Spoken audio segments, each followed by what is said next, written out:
everybody. Welcome to another VIP morning devotion. Thank you so much for joining me today. I hope you are all having a wonderful day. Today I'd like to go back to what I spoke about a few weeks ago, about the culture of our world.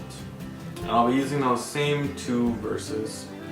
The beginning of Romans chapter 12 verse 2 says, "Be ye not conformed to this world." And 1 John chapter 2 and verse 15 says, "Love not the world, neither the things that are in the world. If any man love the world, the love of the Father is not in him." And I'll actually read verse 16 as well. "For all that is in the world, the lust of the flesh, the lust of the eyes, and the pride of life, is not of the Father, but is of the world." And being in the world, but not of the world, was a phrase that I was focusing on. Or not letting the culture of the world around us affect us or change us as Christians. Today I'd like to focus on that lust, the lust of the flesh, the lust of the eyes. And we have to guard ourselves from this because it is all around us. We live in a society full of lust. We live in the time of Tinder, where all you need to do is swipe to have your lust satisfied. We live in a time where immodesty is rampant, where women put themselves on display. It doesn't even need to be summertime anymore. I've seen women out in yoga pants and tank tops even in the winter. We live in a time where lust is used in advertising. I'm sure you've heard the term sex sells.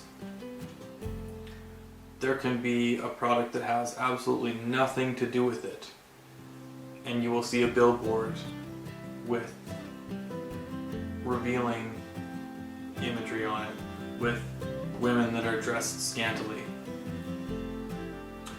We live in a time where pornography is commonplace.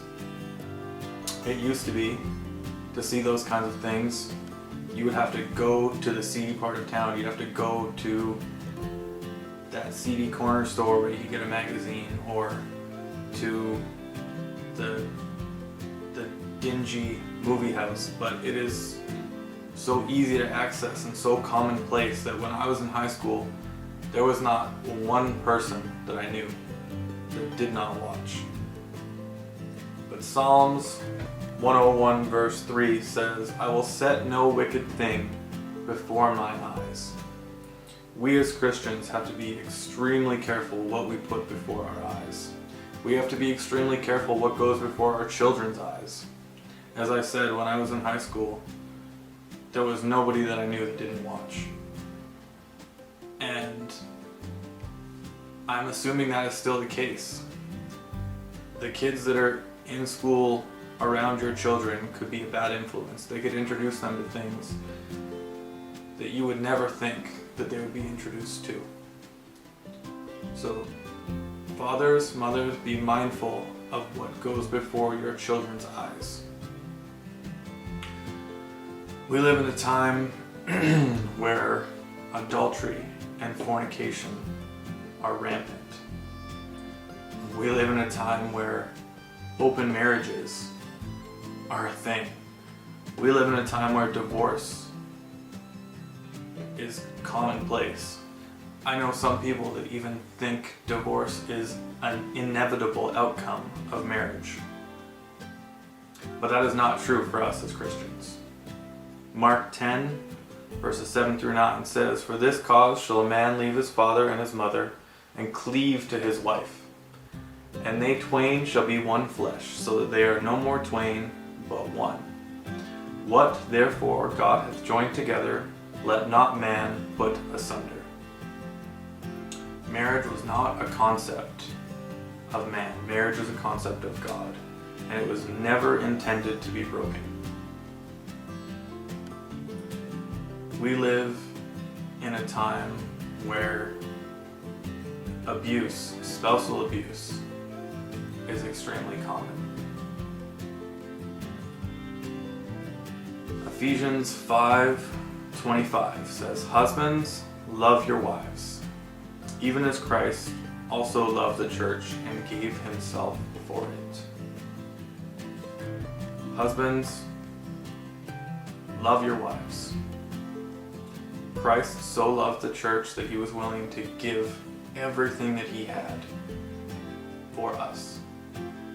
And you are to love your wives the same way, that you would give everything, even your life, to protect her, to keep her safe. And if we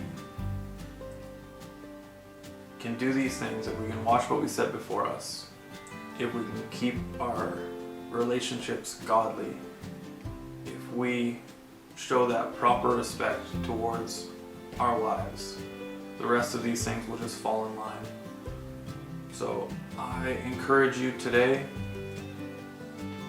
if you are married, love your spouse. Devote your whole self to them. And young people, or those that are unmarried, respect those of the opposite sex. Don't treat them like objects. Don't lust after them. Treat them like the children of God that they are. Love them, respect them in a godly way. Thank you for joining me today. I pray that you have a wonderful day. God bless.